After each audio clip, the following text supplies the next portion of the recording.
80 marks paper 32 passing marks. So first మీరు pass కావాలని అంటే క్వశ్చన్ పేపర్ ప్యాటర్న్ అర్థం కావాలి.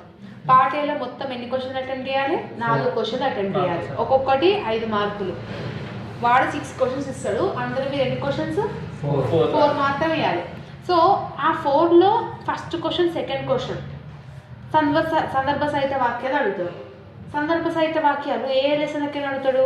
ధర్మజుని వాక్చాతుర్యం నుంచి ఒకటి, విభీషణ శరణాగతి నుంచి ఒకటి, గుణనిధి కథ నుంచి. ఈ 3 లెసన్లకేని ఏవైనా 2 లెసన్లకేని 2 సందర్భ సహిత వాక్యాలు అడుగుతాడు. ఫర్ ఎగ్జాంపుల్ ధర్మజుని వాక్చాతుర్యం నుంచి ఇక్కడ అడిగితే గుణనిధి కథ అయినా విభీషణ అయినా ఇక్కడ అడుగుతాడు. నెక్స్ట్ సందర్భ సహిత వాక్యాలు నేర్చుకుంటలే నాకు వద్దు అని అంటే కవి పరిచయం నేర్చుకోవచ్చు. ఉన్న లెసన్స్లో అన్ని లెసన్స్లో కవులు ఉంటారు కదా, మొత్తం 4, 5, 6, 7 కవులు ఉన్నారు మీకు. ఆ 7 కవులకైనా ఏవైనా 2 కవుల నుంచి 2 క్వశ్చన్లు వస్తాయి కవి పరిచయాలు. 2 క్వశ్చన్లు కవి పరిచయం గురించి అడుగుతాడు. లేదు అని అంటే ఇక్కడ కొంచెం షార్ట్ లెసన్స్ గురించి అన్న అడుగుతాడు. సందర్భ సహిత వాక్యాలు రైతు ప్రశస్తి, గురుదక్షిణ, గుడిసెలు కాలిపోతున్నాయి. ఈ 3 లెసన్లకైనా ఏవైనా 2 లెసన్లకైనా నుంచి కొన్ని సందర్భ సహిత వాక్యాలు అడుగుతాడు. ఓకేనా? పార్ట్ బిలా 7th క్వశ్చన్ ఏ పోయం. వాడు పోయం ఇస్తాడు, మీరు ఏం రాయాలి? ప్రతిపదార్థం భావం రాయాలి. కవి పరిచయం కూడా అలానే వస్తుంది. ఒక పోయం ఏమో ధర్మజుని నుంచి అడుగుతాడు, పోయం వాడేస్తాడు, మనం ప్రతిపదార్థం రాయాలి. ఇంకొక పోయం 7th బి క్వశ్చన్ ఏమో గుణనిధి నుంచి పోయం అడుగుతాడు, సేమ్ దానికి కూడా. సో ఈ 2 పోయమ్స్లకి వెళ్ళి గుణనిధి దాంట్లో ఓన్లీ 3 పోయమ్సే ఉంటాయి. ఈ 3 పోయమ్స్ నేర్చుకున్నావు అనుకో 15 మార్కులు వచ్చినట్టే.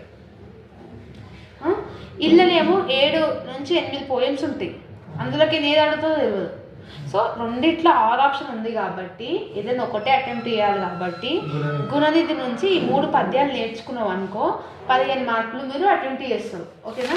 Next 8th question A, 8th question A, 8th question B 2 SA type answers. ఇక ఎలాంటి క్వశ్చన్ వచ్చినా కూడా ఆ లెసన్ యొక్క సమ్మరీ రాయాలి. ఏ లెసన్స్ నుంచి అడుగుతాడు? ధర్మజుని వాక్చాతుర్యం, విభీషణ శరణాగతి, గుణనిధి కథ.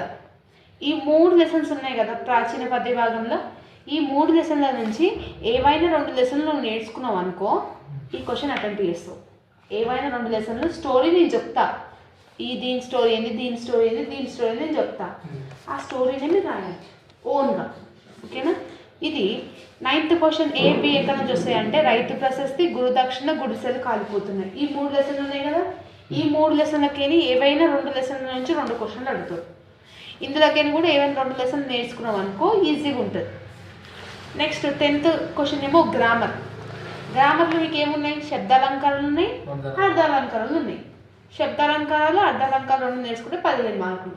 అంటే సింపుల్గా మీరు ఆ గుణనిధి నుంచి పోయమ్స్, లెసన్ సమ్మరీస్, గ్రామర్ నేర్చుకున్నా కూడా మీరు ఈజీగా పాస్ అయిపోతారు. మీరు పాటే ఇవన్నీ సందర్భ సహిత వాక్యాలు, కవి పరిచయాలు ఇవన్నీ నేర్చుకోవాల్సిన అవసరం లేకున్నా కూడా. కవి పరిచయం అంటావా? కవి పరిచయం అంటే ఏ కవి గురించి రాస్తున్నారో ఆ కవి యొక్క డేట్ ఆఫ్ బర్త్ కానీ, ఆయన యొక్క ప్రముఖ రచనలు ఏంటి కానీ, ఆయన గొప్ప రచన శైలిని గురించి, ఆయన గురించి గొప్పగా రాసినా కూడా మార్క్స్ పడతాయి. షార్ట్కి ఎన్ని సైడ్స్ రాస్తారు? 1, 2 సైడ్స్ రాయాలి. షార్ట్ ఆన్సర్కి 2 సైడ్స్ రాయాలి, 1 పేజ్. లాంగ్కి 15 మార్కులు కాబట్టి 4 సైడ్స్. సేమ్ ఇంగ్లీష్ ఎట్లా రాస్తారు ఇది కూడా అట్లనే. అంటే లాంగ్కి మాత్రం 15 మార్కులకి 1, 2, 3 ఇంకో బ్యాక్ సైడ్ కూడా 4 కంపల్సరీగా రాయాలి. ఈ కవి పరిచయం ఎన్ని పేపర్లు వస్తే అని. ఓకేనా? అర్థమైందా? ఫస్ట్ పోయమ్స్ విందాం. ఏమైంది వస్తుందా? పోయమ్స్ ఎట్లా గుర్తుపెట్టుకోవాలి? ప్రతిదీ గుర్తుపెట్టుకోవాల్సిన అవసరం లేదు. వాడు పద్యం వాడేస్తాడని చెప్పినా కదా.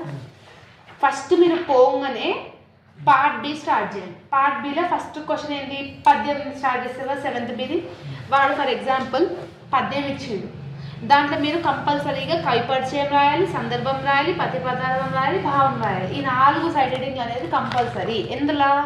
ప్రతిపదార్థాలు రాసేటప్పుడు ఒకటి కవి పరిచయం,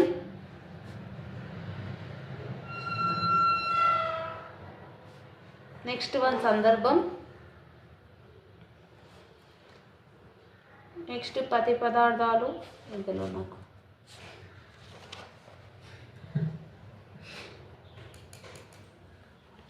లాస్ట్ 1 భావం. భావము మనం ఏం రాసినామో అదే మనం మింగిల్ చేసి రాయొచ్చు. కవిపరిచయం సేమ్ ఉంటుంది. 3 పోయంకి కవిపరిచయం అనేది సేమ్ ఉంటుంది. కవిపరిచయం ఏంటి? మనం గుణనిధి నుంచి పద్యాలు నేర్చుకుంటున్నాం కదా. గుణనిధి యొక్క కవి ఎవరు? శ్రీనాథుడు. ఈ పద్యం శ్రీనాథుడు రచించిన కాలగండం చతుర్థవాసం నుంచి గ్రహించిన గుణనిధి కథ అనే పాఠ్యాంశంలో ఉంది. గుణనిధి కవిపరిచయం చెప్తున్నా. Kasikhandam sorry Kasikhandam sorry. ఇది మాత్రం ఏ పద్యమైనా ఈ 2 లైన్లు ఏవైతే ఉన్నాయో కంపల్సరీగా దీన్ని మీరు బట్టి కొట్టుకుంటారా గుర్తు పెట్టుకుంటారా మీ ఇష్టం. నీట్గా నేర్చుకోండి. ఎవరు రాసినారు? ఇది శ్రీనాథుడు. ఏ ఖండం నుంచి రాసినారు? కాశీఖండం. గుణనిధి లెసన్ అక్కడ నుంచి వచ్చింది. సో విడువకు నీవు అనే పద్యం ఉంది కదా, ఇవి ఫస్ట్ ఒకటి గుర్తుపెట్టుకోండి. విడువకు నీవు అంటే తన సందర్భం ఏంటి? గుణనిధి తల్లి తన కుమారుడు చెడు ప్రవర్తన గురించి అతనికి హితోపదేశాన్ని చెప్తున్న సందర్భం. అంటే ఇప్పుడు ఈ లెసన్ ఫస్ట్ మీరు లెసన్ విన్నాక పద్యాలు చెప్పండి.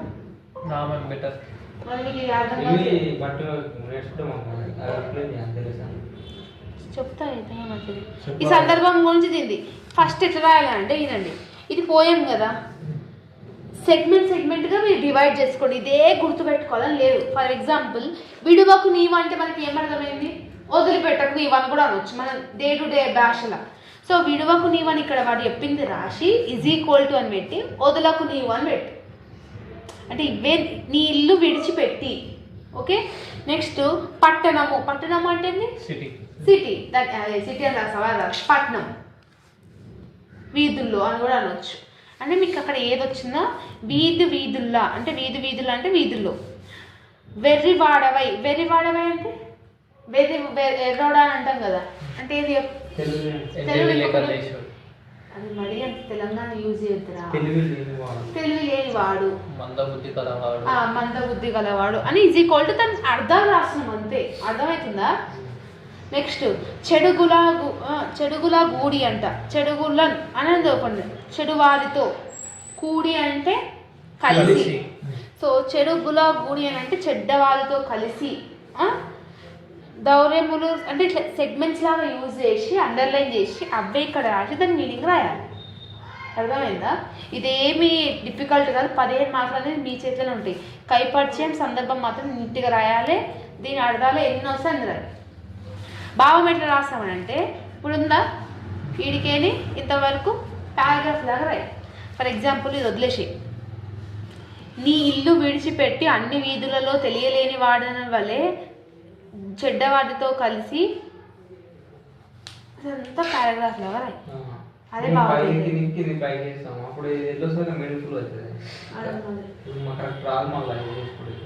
ఎందుకు రాదు? మర్చిపోయినాం అనుకో, పైకి కింది పైకి ఎట్లా వస్తుంది?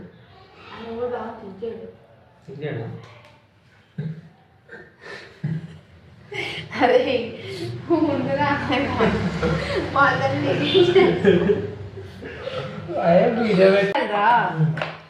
నీకు ఈ పద్యంలో ఏం అర్థమైందో నీకు కొంచెమైనా ఐడియా ఉంటుంది కదా, దాని భావం లాగా రాయి అంతే. అర్థమైందా? సో ఈ ఫస్ట్ పద్యం విడవకు నీవు అనేది ఇంపార్టెంట్, రిపీట్ అయ్యే ఛాన్స్ ఉంటుంది కాబట్టి చూసుకోండి. కవిపరిచయం సందర్భం ఎందుకంటే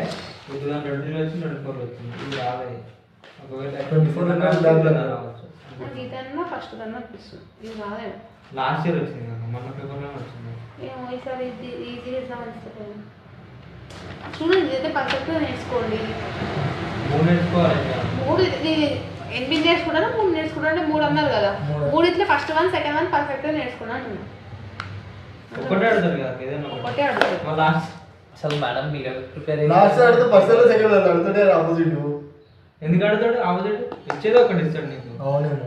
3 నేర్చుకునేది ఒక లెసన్లకి ఏది ఇంకా ఆపోజిట్ ఒక ఆప్షన్ ఒకటి.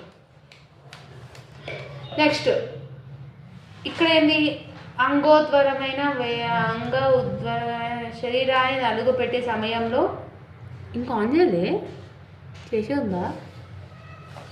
సేమ్ ఇది కూడా కవిపరిచయం మాత్రం సేమ్ ఉంటుంది. ఇడికి ఇంతవరకు సందర్భం ఏంది?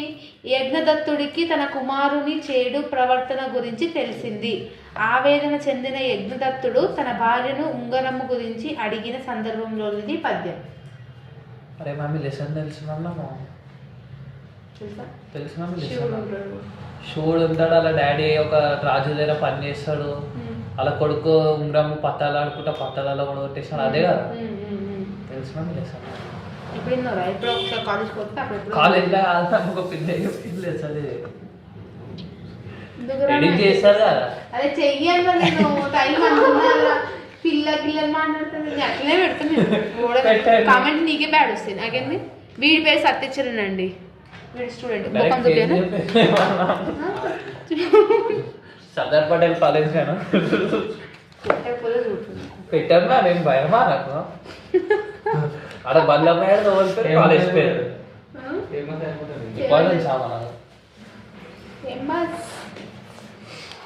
అర్థమైందా? భావం చెప్తా. ఒక రోజు నీవు నా శరీరానికి నలుగు పెట్టిన సమయంలో నీవు కనులతో చిరునవ్వులు మెరిపిస్తూ శృంగార భావనను కలిగించి నా వేలికి ఉంగరాన్ని తీసుకున్నావు కదా. ఆ రోజు ఆ ఉంగరం తీసుకున్న నేను ఉంగరాన్ని కలిగించి లాస్ట్గా ఇచ్చిన రోజు అది బాగా ఇచ్చిండు వాడు. ఆ భార్య పక్క పెట్టకుండా ఏం చేసింది? తిట్లు ఎవరు పడుతున్నాయి? దాని గురించి ఇదేం లెసన్, ఇదేం భావం అని అంటే, గుణనిధి తల్లి సోమిదమ్మ ఎర్రిని సూర్యబింబలను ఉదయించగానే గిన్నెలతో పెరుగు వేసి తన ఎందాలను ఇక్కడ ఏంటి, గుణనిధి తను చేసిన తప్పును తెలుసుకొని తల్లి గురించి ఆలోచిస్తూ ఇంకా నాకు అన్నం ఎవరు పెడతారు అని బాధపడిన సమయంలో ఉంది. వాళ్ళ మమ్మీ వాళ్ళ డాడీగా ఆ ఉంగరాన్ని అమ్మినాక చాలా డిసప్పాయింట్ అయిపోయినారు కదా. ఇప్పుడు కొడుకు ఇన్ని రోజులు ఎన్ని తప్పు చేసినా కూడా వదిలేసుకునేటోళ్ళు, కానీ ఇప్పుడు అస్సలు అంటే అంత రెస్పాన్సిబిలిటీ ఇచ్చినా కూడా పోయినది కదా. సో దానికి తగ్గట్టుగా ఇప్పుడు వీడు ప్రాయశ్చిత్తం పడడు అనమాట. అది ఈ పద్యం. పద్యాలు మీ చేతిలో ఏ లైన్లు అండర్ లైన్లు ఉన్నాయి, దానికి అర్థాలు ఏంటి అనేది రేపు ఒక్కసారి ఎగ్జామ్కి ముందు చూసుకుంటే సరిపోతుంది. అర్థమైందా? టాపిక్ గురించి ఉంటుందంటే ఫస్ట్ కౌరవులు పాండవులు ఉంటారు కదా. కౌరవులు పాండవులు ద్రౌపదిని ఎత్తుకోపోయినప్పుడు శ్రీకృష్ణుడు ఉంటాడు కదా. శ్రీకృష్ణుడు ఎవరు సపోర్ట్ చేస్తాడు? పాండవులకి సపోర్ట్ చేస్తాడు. సో ఈ ధర్మరాజు ఎవరైతే ఉన్నారో, పాండవులలో మొదటైన ఎవరు? ధర్మరాజు. ఈ ద్రౌపది విషయంలో యుద్ధం విషయంలో కౌరవులతో మాట్లాడడానికే ఈ ధర్మరాజు ఎవరిని పంపిస్తారు రాయబారిగా అంటే శ్రీకృష్ణుని పంపిస్తారు. ఓకేనా? ధర్మరాజు శ్రీకృష్ణుని రాయబారిగా కౌరవుల వద్దకు పంపే సమయంలో ధర్మరాజు మాట్లాడిన ప్రతి మాట అతనిలో రాజనీతత్వను ఇక్కడ ఏం చెప్తున్నా అంటే, ఫర్ ఎగ్జాంపుల్ వాళ్ళు కౌరవులు, మనం పాండవులు. సో పాండవులకు ఇవ్వాల్సిన రాజ్యం కౌరవులు ఇస్తలేరు. సో మాట్లాడడానికి ఎవరో ఒకరు పంపాలి కాబట్టి కృష్ణుడిని ఈ ధర్మరాజు పంపనిగా చూసిండు. వెళ్ళబోయే ముందు శ్రీకృష్ణుడికి కొన్ని చెప్తున్నా అనమాట. నువ్వు అక్కడ పోయినాక ఎట్లా మాట్లాడాలి, ఇంకో కోపం పడవద్దు, యుద్ధం అసలుకి ధర్మరాజు గురించి తెలుసు కదా. ధర్మరాజు స్వభావం ఎట్లాంటిది? కొట్లాటలు వద్దు, ధర్మంగా ఉండాలి, ఎప్పుడైనా ప్రశాంతంగా ఉండాలని చెప్పేసి ఉంటుంది. అదే శ్రీకృష్ణుడికి కొంచెం కోపం ఎక్కువ కదా. సో ఆ కోపంని ఎట్లా కంట్రోల్ చేసుకోవాలి, వాళ్ళు ఎన్ని మాటలన్నీ ఎట్లా వేయాలని చెప్పేసి వాక్చాతుర్యం అని అంటే కొన్ని హితబోధనలు అనేది చెప్తారు అనమాట, ఎట్లా ప్రవర్తించాలనేది ఆ లెసన్ నుంచి ఉంటుంది. మనసులో యుద్ధం తప్పనిసరి అని తెలిసిన మాటల్లో మాత్రం యుద్ధం వద్దు, ఇరు వర్గాలకు శాంతి కలిగిస్తే చాలు అంటూ తన వాక్చాతుర్యాన్ని ధర్మరాజు ప్రదర్శించాడు. అంటే యుద్ధం అవుతుందని కంపల్సరీగా తెలుస్తుంది, కానీ మనం రెచ్చగొట్టదు అవతల వ్యక్తిని. ఎందుకంటే ఇప్పుడు యుద్ధం వల్ల ఏం సాధిస్తాము? అటు వాళ్ళ రాజ్యంలో ఉన్న ప్రజలు నష్టపోతారు, ఇక్కడ వీళ్ళ రాజ్యంలో ఉన్న ప్రజలు నష్టపోతారు. వాళ్ళకేం కాదు వీళ్ళకేం కాదని ధర్మరాజు యొక్క నేచర్ అన్నమాట. అరణ్య అజ్ఞాతవాసాలు పూర్తి చేసుకొని పాండవులు తమ న్యాయంగా రావాల్సిన రాజ్యభాగాన్ని తిరిగి ఇవ్వమని ద్రుపద పురోహితుడు అంటే ఇప్పుడు దేనికి రాయబారిగా పంపిస్తున్నాడంటే, ఫస్ట్ ఒకసారి జూదం ఆడినప్పుడు ఏమంటారు, వీళ్ళ రాజ్యం మొత్తం కోల్పోయి కొన్ని సంవత్సరాలు అరణ్యవాసంలో ఉంటారనమాట. ఎవరు? పాండవులు. అరణ్యవాసం నుంచి వచ్చినాక వాళ్ళ రాజ్యభాగ్యం ఏదైతే ఉందో, వాళ్ళకి రూల్ చేయాల్సిన కింగ్డమ్ ఏదైతే ఉందో అది ఎవరు ఇస్తున్నారు? కౌరవులు ఇస్తా అన్నారు. కానీ అక్కడికి 14 సంవత్సరాలు 16 సంవత్సరాలు మొత్తం అదంతా అరణ్యవాసం మొత్తం పూర్తి చేసుకొని ఇక్కడికి వచ్చినా కూడా వీళ్ళేం సపోర్ట్ చేస్తుంది అనమాట. సో తనకు న్యాయంగా రావాల్సిన దాని గురించి మాట్లాడనీకే ఎవరు పంపుతున్నారు? ధర్మరాజు పంపుతున్నాడు. ఎవరికి పంపుతున్నాడు? శ్రీకృష్ణుడు పంపుతున్నాడు. ధర్మరాజు ఆలోచన ఎట్లుంటుందంటే, సంజయుడు మాట్లాడిన మాటల్లో అంతరత్యాన్ని గ్రహించిన ధర్మరాజు తన సోదరులతో ద్రౌపదితో మాట్లాడి మనమందరం కలిసి శ్రీకృష్ణుని వద్దకు వెళ్ళి వారిని కౌరవ సభకు రాయబారిగా వెళ్ళమని ప్రార్థిస్తే మన 2 వంశాల వారికి, అంటే ఇక్కడ సంజయుడు అంటే ఎవరునంటే కౌరవుల తరపు నుంచి వచ్చిన రాయబారి ఏమంటారంటే ఇండైరెక్ట్ గా మీకు మీ రాజభాగాన్ని ఇవ్వాలనుకోవట్లేదు అని చెప్పి పోర్ట్రే చేస్తాడు మెసేజ్. ఎవరికి? పాండవులకు. సో అది తెలిసినాక వీళ్ళు ఏమని డిసైడ్ అవుతారు, వీళ్ళు పాండవులు ప్లస్ ద్రౌపది ఏమని అనుకుంటారు అంటే శ్రీకృష్ణుడికి వెళ్దాం, శ్రీకృష్ణుడికి వెళ్ళి చెప్తే ఆయన కొంచెం మంచిగా, అప్పుడు పాండవులకి సపోర్ట్ ఎవరు అంటే శ్రీకృష్ణుడే కదా, వాళ్ళకి చెప్తాము ఆయన ఏదో ఒక సలహా ఇస్తాడని చెప్పేసి వీళ్ళందరూ ఫిక్స్ అవుతారు. అర్థమైందా? ద్వారక ప్రయాణం. ద్వారక అంటే ఎవరు? శ్రీకృష్ణుడు ఉండే చోటు కదా ద్వారక. అక్కడికి ఎట్లా పోయారంటే ధర్మరాజు తన పరివారంతో కలిసి ద్వారకా నగరానికి వెళ్ళారు. అక్కడ నుంచి శ్రీకృష్ణుని మందిరానికి చేరుకున్నారు. శ్రీకృష్ణుడు పాండవులందరినీ ఆదరించి గౌరవించాడు. ధర్మరాజు కృష్ణుడు కూర్చున్నారు. వాళ్ళు కూర్చున్న తర్వాత మెల్లగా చెప్తారు అనమాట. ధర్మరాజు ఏమని చెప్పినాడు? ఓ కేశవ, కేశవ అంటే శ్రీకృష్ణ అని అడుగు.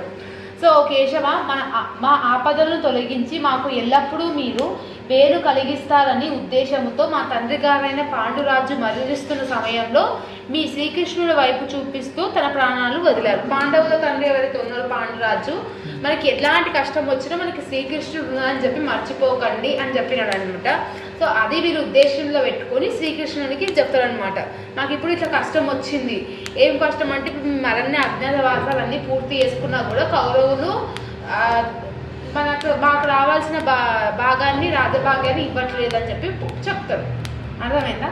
సో ధర్మరాజు శ్రీకృష్ణుడి కౌరవ సభకు రాయబారిగా పంపడం. కృష్ణ, మా పెద్దనాన్న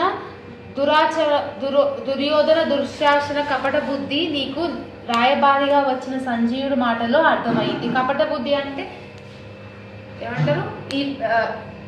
ఇవ్వాలనుకున్నా ఇవ్వకుండా, లైక్ కన్నింగ్ నేచర్. కన్నింగ్ ఏమంటారు? కుళ్ళు నేచర్. కుళ్ళు ఉంటది కదా. సో సంజయుడు అంటే ఎవరు? కౌరవుల నుంచి రాయబారిగా వచ్చిన. ఈ పేర్లు గుర్తుపెట్టుకోవాలి. ధర్మరాజు, శ్రీకృష్ణుడు, పాండవులు, కౌరవులు, దుర్యోధనుడు, దుశ్శాసనుడు, సంజయుడు. పాండవులు అంటే వీళ్ళందరూ కదా. పాండురాజు వాళ్ళ డాడీ. గుర్తుపెట్టుకోవాలి. నెక్స్ట్ ఇవన్నీ గుర్తుపెట్టుకోవాలి. మా తల్లి బంధువులందరూ సంతోషించేలా కౌరవులను శాంతింపజేసి మేము మరింత ప్రేమతో ఒక్కటిగా జీవించాలి. ధర్మరాజు ఏమంటున్నాడంటే, వాళ్ళకి అట్లా ఉంది కానీ ఎంతైనా మా అన్ననే కదా, ఎంతైనా మా కజినే కదా, కజిన్స్ అవుతారు కదా, ఎంతైనా వాళ్ళే కదా, మాకు ఇప్పుడు ఎట్లయినా మేము రిలేటివ్స్ అవుతాం కాబట్టి మాకు యుద్ధం చేయాలని అస్సలు లేదు. నువ్వు మాట్లాడినా కూడా కొంచెం మంచిగా మాట్లాడు, యుద్ధం మొత్తానికి క్యాన్సిల్ అయిపోయేటట్టుగా మాట్లాడు అని చెప్పి ధర్మరాజు శ్రీకృష్ణునికి చెప్తారనమాట. ఈయన పోతే వాళ్ళు విన్నారు కదా, అంటే కృష్ణునికి భయపడతారు కాదు, వీళ్ళు రాకూడదు కదా, రాయబారిగా పంపుకుంటారు కదా ఇప్పుడు ఎట్లయినా. అర్థమైందా? ఇవన్నీ నీట్గా ఒక్కొక్క స్టేజెస్ లాగా రాయాలి. ఫస్ట్ ఎట్లయింది? ఫస్ట్ లెసన్ ధర్మజుని వాక్చాతుర్యం.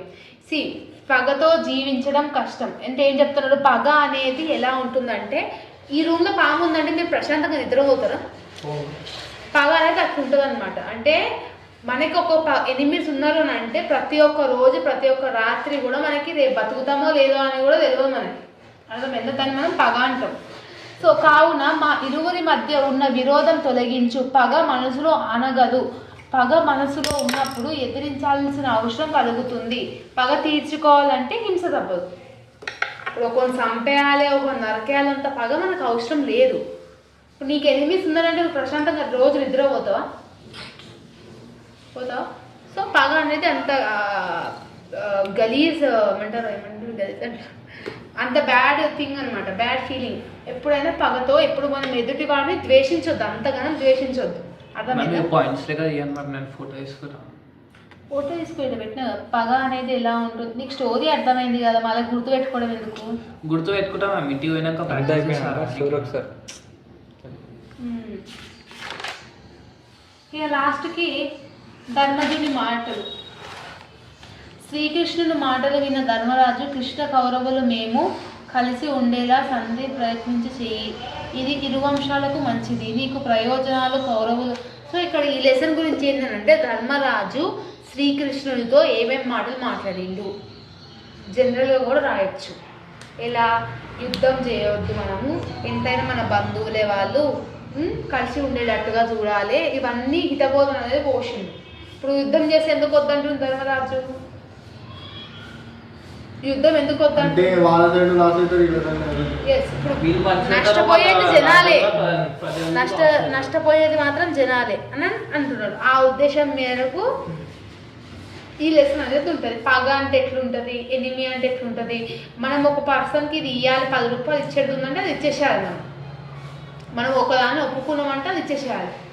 సో ఇవన్నీ గురించి ధర్మజుని వాక్చాతుర్యంలో ఉంటుంది. అర్థమైందా? నేను 3 లెసన్లు చెప్తా, ఏ 2 లెసన్లు ఈజీగా అనిపిస్తే చేసుకోండి.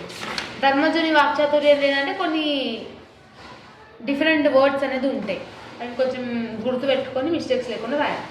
సో నెక్స్ట్ విభీషణ శరణాగతి. విభీషణ శరణాగతి అంటే ఏంటంటే రావణాసురుడు సీతాదేవిని అపహరించినది సరైనది కాదని విభీషణుడు రావణుడిని నింద సభలో ఆక్షేపిస్తూ మాట్లాడి తన అభిప్రాయాన్ని వ్యక్తం చేశాడు. ఆదిపురు సినిమా చూసినా? సో రావణాసుడి వాళ్ళ తమ్ముడు ఎవరు? విభీషణుడు. రావణాసుడి వాళ్ళ తమ్ముడు విభీషణుడు. రాముడి దగ్గర నుంచి సీతని రావణాసుడు తీసుకొచ్చినప్పుడు సొంత తమ్ముడైన రావణాసుడు తమ్ముడైన విభీషణుడు ఏమంటాడంటే, నువ్వు అట్లా స్త్రీని అపహరించడం, స్త్రీని తన తన పర్మిషన్ లేకుండా అలా తీసుకురావడం తప్పు అని చెప్పి అందరి సభలో తన అన్న అయిన రావణాసురుడిని నిందించినాడు, నిలదీసి అడిగినాడు అనమాట. ఎవరు? విభీషణుడు. దీని మీద ఎట్లా రాస్తారంటే విభీషణుడు రావణాసురుడి సొంత తమ్ముడు, వాళ్ళిద్దరు సోదరులు అని చెప్పి దాని గురించి ఇంట్రొడక్షన్ రాయాలి. అర్థమైందా? ఆ మాటలు విన్న రావణాసురుడు తీవ్రంగా ఆగ్రహించి విభీషణుని అవమానించేలా మాట్లాడి లంక నగరం నుండి వెళ్ళగొట్టాడు. అంత విన్నాక రావణాసురుడు ఊరుకుంటాడా? అందరిగా గట్టిగా తీసి నువ్వు లంక నుంచి వెళ్ళిపోవాలని చెప్పి విభీషణుడు అంటాడు. అప్పుడు విభీషణుడు ప్రాణభయంతో శ్రీరామచంద్రుడిని శరణు కోరడానికి వస్తాడు. అంటే తన అన్న చంపేస్తాడని తెలిసిపోయింది ఇప్పుడు విభీషణుడికి, ఎందుకంటే నిందించినాడు కాబట్టి. సో ఇక్కడ లోకంలో ఎక్కడ ప్రాణ భయం లేకుండా ఉంటానంటే రాముడి దగ్గరనే కదా. రాముడి దగ్గరికి విభీషణుడు వస్తాడు. విభీషణుడు ఆకాశ మార్గంలో తన మంత్రులతో కలిసి వస్తున్నాడు. అలా రావడానికి కారణం రావణాసురుడు సీత విషయంలో అధర్మంగా ప్రవర్తించడం. రాముడిపై ధర్మం ఉంది, అందుకే తన వారితో కలిసి రాముడి వద్దకు వస్తున్నాడు. ఈ లెసన్ కొంచెం ఈజీగా ఉంటుంది, ఈజీగా రాయొచ్చు. విభీషణుడు నిందించినాక రావణాసుడు పంపించేస్తాడు కదా సభ నుంచి, నగరం నుంచి. అప్పుడు ఖచ్చితంగా చంపేశారని తెలుసు, అందుకని రాముని దగ్గరకు వచ్చినాడు. రాముని దగ్గర ధర్మం ఉంది కాబట్టి అందరూ తన చెంతకు వస్తున్నమాట. అలా ఆకాశంలో ఎగిరి వస్తున్న వారిని చూసిన వానరులు ఆశ్చర్యంతో తలలు పైకెత్తి చూశారు. వానరులు అంటే కోతులు, వానరులు ఉంటారు కదా తెలుసా? వాళ్ళు చూసి ఇంతమంది రావడం చూసి వాళ్ళు అన్ని తలల పైకెత్తి ఆకాశంలో చూస్తున్నారంట. వానరులతో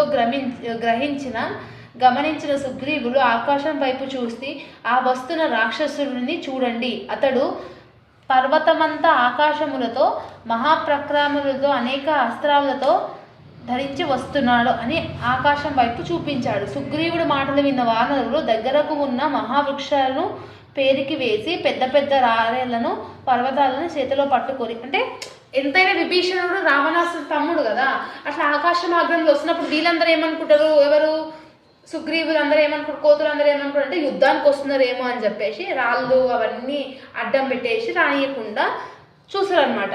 మమ్మల్ని పంపండి, వాళ్ళతో యుద్ధం చేసి ఆ రాక్షసులను చంపుతాము అని చెప్పి సుగ్రీవ మహారాజు ఎవరైతే ఉంటారో, కోతులందరికీ రాజు ఎవరైతే ఉంటారో వాళ్ళని అనుకుంటారు అనమాట, అంటారనమాట.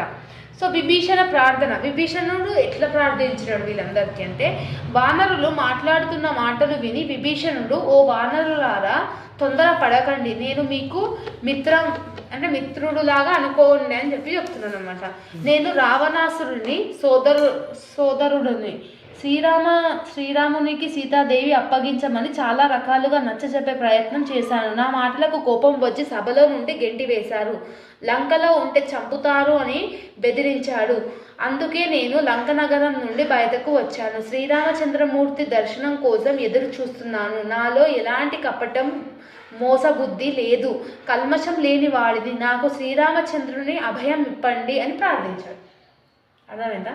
అంటే వానరులకి జరిగిన ఇన్సిడెంట్ అంతా నీట్గా చెప్పాడు అనమాట. నెక్స్ట్ ఏమైంది? సుగ్రీవుడి మాట. సుగ్రీవుడు ఎవరు? వానరులందరికీ అధిపతి సుగ్రీవుడు. సో అప్పుడు వానర రాజైన సుగ్రీవుడు శ్రీరాముని వద్దకు వెళ్ళి విభీషణుని గురించి ఇలా వినిపించాడు. ఓ శ్రీరామ, రావణాసుడిపై కోపముతో అతడి తమ్ముడు విభీషణుడు మన వైపు వచ్చాడు. తన సైన్యంతో ఆకాశంలో ఉన్న మీ దర్శనం కావాలని అడుగుతున్నాడు. నిర్మలంగా మాట్లాడుతున్నాడు. శ్రీరాముని అభయం ఇప్పించినందుకు వేడుతున్నాడు. మరి మీ దయ ఎలా ఉందో నాకు తెలియదు, కానీ నా మనసు చెబుతుంది వీడిని నమ్మరాదు. రాక్షసుల మోసానికి నిలమైన వారు. అందున రాక్షస రాజు రావణాసురుడు తమ్ముడు లంకను విడిచిపెట్టి ఇక్కడికి ఎందుకు వస్తాడు? ఇందులో ఏదో మోసం ఉంది అని చెప్పి సుగ్రీవుడు రామునితో చెప్తాడు. ఎప్పుడు లేనోడు శత్రువుల వైపు నుంచి మన దగ్గరికి వస్తుందంటే మనకు నమ్మబుద్ధి అయితే లేదు. నీ మనసులో ఎట్లుందేమో తెలియదు, కానీ నాకు మాత్రం ఏదో మోసం చేయడానికి వస్తున్నాడు, ఏదో డ్రామా చేయడానికి వస్తున్నాడు అని చెప్పి సుగ్రీవుడు శ్రీరామునితో చెప్తాడు. అప్పుడు హనుమంతుడు ఏం ఆలోచిస్తాడంటే, హనుమ వినయంగా రాముడికి నమస్కరించి ఇలా అన్నాడు. విభీషణుడు రావణాసురుని సభలో మన కోసం సీతాదేవి గురించి ధర్మయుతమైన మాటలు మాట్లాడితే ఇతడిని లంక నగరం నుండి వెళ్ళగొట్టి ఉండవచ్చు. అదే జరిగి ఉంటే అందులో ఎలాంటి మోసం లేదు. ఇందులో సందేశించాల్సిన అవసరం ఏమీ లేదు. మోసం చేసేవారి మనసులో మాటల్లో వ్యక్తమవుతుంది. విభీషణుని మాటలో ఎక్కడ కూడా అలాంటి భావన లేదని హనుమంతుడు చెప్తాడు. అంటే మోసం చేయాలంటే వాళ్ళ ట్యూన్ని బట్టి మనం చెప్పవచ్చు, కానీ మన వైపు నుంచి ధర్మంగా మాట్లాడినందుకు వాళ్ళు లంక నుంచి పంపించినాడు కాబట్టి నాకెందుకో విభీషణుడు మంచిలాగానే అనిపిస్తున్నాడు అని చెప్పి హనుమంతుడు చెప్తారనమాట. రాముడు ఏం నిర్ణయం చేసుకుంటాడంటే, హనుమ మాట్లాడిన మాటలు శ్రీరామునికి నచ్చాయి. అప్పుడు రాముడు సుగ్రీవునితో ఇలా అన్నాడు. విభీషణుడు మన శరణు కోరి వచ్చాడు. శరణు కోరిన వారు శత్రువులైనా మనం ఆశ్రయించాలి. నీకు అవసరం ఉంది అని చెప్పి నీ శత్రువు వచ్చి నేను చేజాపడినా కూడా నువ్వు కంపల్సరీగా నీకు ఎంతో కొంత అన్నమో గిన్నమో పెట్టాలి. అది నీ శత్రువు అయితే నేను సంపనికి వచ్చినైనా కూడా అది ధర్మం. అదే మాట చెప్తాడనమాట. శత్రువు మంచివాడా? శరణు కోరిన శత్రువైన రక్షించడం రాజధర్మం. శత్రువు మంచివాడా చెడ్డవాడా అనే ఆలోచన సరైనది కాదు. వాడు మంచోడా చెడ్డోడా పక్కన పెడితే వాడు మనం సహాయం కోసం వచ్చినందుకు మనం 100% వాడికి సహాయం అనేది చేయాలి అని చెప్పేసి చెప్తాడు. పూర్వంలో శిబి చక్రవర్తి శరణు కోరిన పావురాన్ని రక్షించడం కోసం దేగ అడిగితే తన శరీరం కోసి ఇచ్చాడు. అంటే పూర్వంలో ఎట్లా చెప్పినాడు? శిబి చక్రవర్తి స్టోరీ ఎప్పుడు 10th ఉండే. సో అప్పట్లో కొన్ని ఎగ్జాంపుల్ తీసుకొని చెప్పినాడు అనమాట. అర్థమైందా? లాస్ట్కి విభీషణుడు శ్రీరాముని స్తుతించుడు, అంటే శ్రీరాముని చెప్తాడు కదా, ఓ శ్రీరామ నిత్య కళ్యాణ గుణకర లోక రక్షక మహావీర అని చెప్పి కొన్ని బోధించి ఇట్లా అయ్యింది అని చెప్పి చెప్తాడు. శ్రీరాముడు కూడా అనుగ్రహం అనేది ఇస్తాడు. అర్థమైందా? ఇది విభీషణ శరణాగతి. అంటే మ్యామ్ ఇది ఇప్పుడు మొత్తం ఒక ఆన్సర్ లాగా నీకు అక్కడెక్కడ ఎక్కడెక్కడ ఏ స్టోరీలు గుర్తున్నాయో ఇప్పుడు చెప్పిన ఇంత స్టోరీలు ఎంతైనా గుర్తుంటాయి కదా, దాన్ని 4 పేపర్లు వేయాలి. దీన్నే మస్తు ప్రాక్టీస్ చేసి రాసేస్తాం. ధర్మజుని వాక్చతుర్యం కన్నా ఇది కొంచెం ఈజీగా ఉంది కదా. ఈ లెసన్ స్కిప్ చేయకండి. నెక్స్ట్ గుణనిధి కథ. అది ఫస్ట్ యూనిట్లోకి వెళ్ళొస్తామా? ఇప్పుడు మీరు ఈ 3 లెసన్లకి 2 క్వశ్చన్లు వస్తాయిరా. ఇప్పుడు ఈ గుణనిధి కథ, విభీషణ శరణాగతి, ధర్మజుని వాక్చతుర్యం 3 ఉన్నాయి కదా. ఇప్పుడు విభీషణ శరణాగతిలోకి వెళ్ళి ఏ క్వశ్చన్ వచ్చి ఇదే రాయాలి. అయితే అది బట్టి కొట్టి ఇంగ్లీష్ ఎట్లా ఇది కూడా నెక్స్ట్ గుణనిధి కథ. ఈ గుణనిధి కథ ఏంటంటే, పూర్వం శివశర్మ అనే బ్రాహ్మణుడు అనేక తీర్థయాత్రలు చేసి కాశీ, గయా, ప్రయాగ లాంటి పుణ్యక్షేత్రాలను సందర్శించి అట్లా మాయాపురం అనే ప్రాంతానికి చేరుకున్నాడు. ఏమంటారా? యజ్ఞదత్తుడు సోమిదమ్మలకు కుమారుడు ఎవరు? గుణనిధి. సో కాంపీల్య నగరంలో ఈ యజ్ఞదత్తుడు ఎవరైతే ఉన్నారో ఆయన పండితుడు అనమాట, మహాబ్రాహ్మణుడు. సో లేక పుట్టిన కుమారుడు ఎవరు? గుణనిధి. సో ఈ సోమిదమ్మకు యజ్ఞదత్తుడికి చాలా గారాభం చేసి వాడిని పెంచినాడు అనమాట. సో ఇది మహా గొప్ప బ్రాహ్మణుడు కదా ఎవరు? యజ్ఞదత్తుడు. తన కొడుకుని కూడా వేద పాఠశాలకు పంపినాడు అనమాట. వాళ్ళ కొడుకు గుణనిధి ఎవరైతే ఉన్నాడో చాలా రాయడనమాట. అంటే మన్మధుడు ఎట్లుంటాడో దాంతో సమానంగా అందము అంతా మంచిగా ఉండదు అనమాట. సో ఈ వేరే పండితులకు పంపినప్పుడు వీడు చదవకుండా అంటే జూదం కోసం ఎక్కువ దాని మీద కాన్సన్ట్రేషన్ అనేది చేసిండు. ప్రిఫరెన్స్ కాదు, జూడం మీద ఎక్కువ అంటే చెడు వ్యాసనలకు గురైన అలవాటు పడ్డాడు. సో వాళ్ళు పడేదే కాకుండా ఇంకేం చేస్తున్నాడు, ఈ బ్రాహ్మణులు ఇలాంటి పూజల గురించి దేవుళ్ళ గురించి నీచంగా మాట్లాడేటోడు వాడు. సో ఇక చిన్న కొడుకే కదా, ఒకగానొక కొడుకు కదా అని చెప్పేసి వీళ్ళు కూడా ఎక్కువ పట్టించుకోవడం కూడా చేయకుండా అనమాట, చిన్న పిల్లవాడే కదా అనేసి. సో అది ఇంత పెద్దగా అయినాక కూడా మస్తు ఏమంటారు లేట్ అయిపోయినారు. అంటే బ్యాడ్ హ్యాబిట్స్కి ఎక్కువ అలవాటు పడిపోయాడు అనమాట. సో ఈ యజ్ఞదత్తుడు తన భార్య అయిన సోమిదమ్మకు లేక ఒక ఉంగరాన్ని ఇచ్చినాడు అనమాట. ఉంగరం నవరాత్ర ఉంగరం తనకి ప్రేమతో తన భార్యకి ఇచ్చిండు. ఎవరు? యజ్ఞదత్తుడు.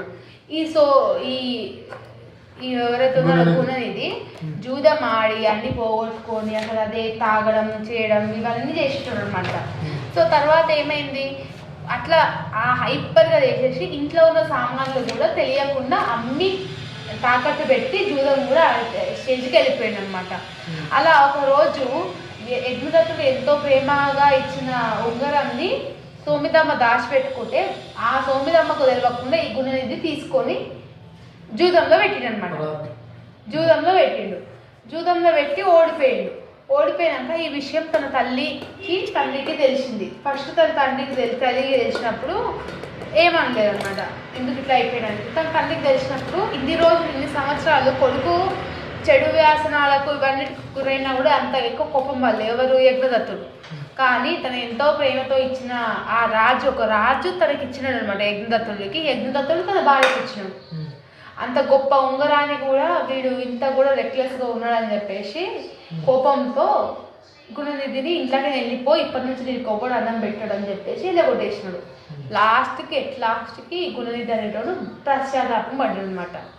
ఒకప్పుడు పశ్చాత్తాపం అంటే మారిండు తప్పు తెలుసుకున్నాడు. కానీ ఇక్కడ ఉన్న వాళ్ళు విలువ ఇస్తారు. ఇప్పుడు ఒకప్పుడు మా అమ్మ డాడీ అన్నం పెట్టిన వాళ్ళు ఇప్పుడు ఇట్లా చేసినారు, ఇప్పుడు నేను ఎంత తప్పు చేసిన నాకు ఇప్పుడు అర్థమవుతుంది అని చెప్పి అప్పుడు పశ్చాత్తాపం పడ్డాడు అనమాట. అర్థమైందా? ఈ 3 లెసన్లకేని గుణనిధి కథ కొంచెం ఈజీగా ఉంటుంది, విభీషణ శరణాగతి ఈజీగా ఉంటుంది. ధర్మజుని వాక్యం కూడా రావణుడు ఎత్తుకోవడానికి అంతే కదా. ఇది శ్రీకృష్ణుడు రావణ ఎత్తుకునే రాస్తావా? విభీషణుడు గురించి రాయాలి. ఈ 3 లెసన్లకేని 15 మార్కులు తెలుసా? ఏవైనా 2 నేర్చుకుంటే ఇదోటి 15, పద్యం ఒకటి 15, 30 మార్కులు ఇది అయిపోయినాయి. ఇంకొక లెసన్ నేను చెప్తా, అది నేర్చుకున్నానుకో అయిపోతుంది. సరేనా? ఇది కూడా రైతు ప్రశస్తిలు అనేది శ్రీరామపురం అనే గ్రామంలో ఒక రైతు ఉండేటోడు. ఆ రైతు పేరు ఏంటి? సాగరయ్య. శ్రీరామపురంలో ఒక రైతు ఉండేటోడు, ఆ రైతు పేరు సాగరయ్య. ఆ గ్రామంలో సాగరయ్య అనేటైన కాపు రైతు ఉండేవాడు. కాపు రైతు అంట, అదే కాపు అంటే ఏందో తెలియదు కానీ కాపు రైతు ఉండేవాడు. అతడు నిరంతరం కష్టపడే మనస్తాపం అంటే హార్డ్ వర్కింగ్ బాయ్ అనమాట. కష్టపడాలని ఉంటుంది. ఆ గ్రామంలో జమీందారులు పెత్తందారులు రైతులను మోసం చేయడానికి అనేక కుట్రలను, అంటే పూర్వంలో జమీందార్స్ ఉంటారు కదా, వీళ్ళకి పొలాన్ని కైకు అంటారా, కైకులు ఏదో అంటారుగా, కౌ కౌలు కౌలు కౌలుకి ఇస్తారు. సో వాళ్ళు ఏం చేస్తారు, ఎక్కువ పన్నులు లాగడం కోసము తీసుకున్న వడ్డీ కన్నా ఎక్కువ కట్టేలాగా కొన్ని కుట్రలు అనేది పన్నుతారు కదా. సో వాటిని ఎప్పటికప్పుడు సాగరయ్య గమనిస్తూ వారి మోసాలన్నిటినీ రక్షించేవాడు. వాడు అంత మోసం చేస్తున్నాడు కాబట్టి ప్రజలందరూ అట్లా మోసపోకుండా అని చెప్పేసి రక్షించేటం అనమాట. ఆ ఊరి ప్రజలు కష్ట సుఖాలను తనవిగా భావించి రైతు సోదరులను ధర్మబద్ధమైన హక్కులతో ఎల్లప్పుడూ పోరాటం చేసేవాడు. అంటే ఈ సాగరయ్య ఎవరైతే ఉన్నారో, కాపు రైతు ఎవరైతే ఉన్నారో, సో ఇట్లా జమీందారులు మోసం చేయడం వల్ల చిన్న చిన్న కులాల వాళ్ళు ఏం చేసేటోళ్ళు నమ్ముతారు కదా. అప్పుడు ఏం చేయలేక పరిస్థితుల్లో వాళ్ళు ఎంత చెప్తే అంత పన్ను కట్టాల్సి ఉంటుంది. సో ప్రజల సుఖాలను వీరే అనుకొని హెల్ప్ చేస్తారు అనమాట. అర్థమైందా? సాగరయ్య వ్యక్తిత్వం ఎట్లుంటుంది, చాలా మంచి పట్టుదలతో పని చేస్తాడు, అందరికీ హెల్ప్ చేస్తాడు, నీతి నిజాయితీగా ఉంటాడు, ధర్మం వైపే ఉంటాడు అని చెప్పేసి ఓన్గా రాయాలి. నీ లెక్క ఉంటాడు అనమాట మొత్తం. ఓకేనా? సో ఎట్లాంటి పరిస్థితుల్లో అంటే ఎదుటివాడు ఎంత గొప్పోడైనా కూడా ఎదిరించే స్వభావం ఎవరికి ఉన్నది, సాగరయ్యకు ఉంది. అర్థమైందా? నెక్స్ట్ గ్రామ ప్రజల మూఢత్వాలు. ఇప్పుడు వచ్చిందా కాపు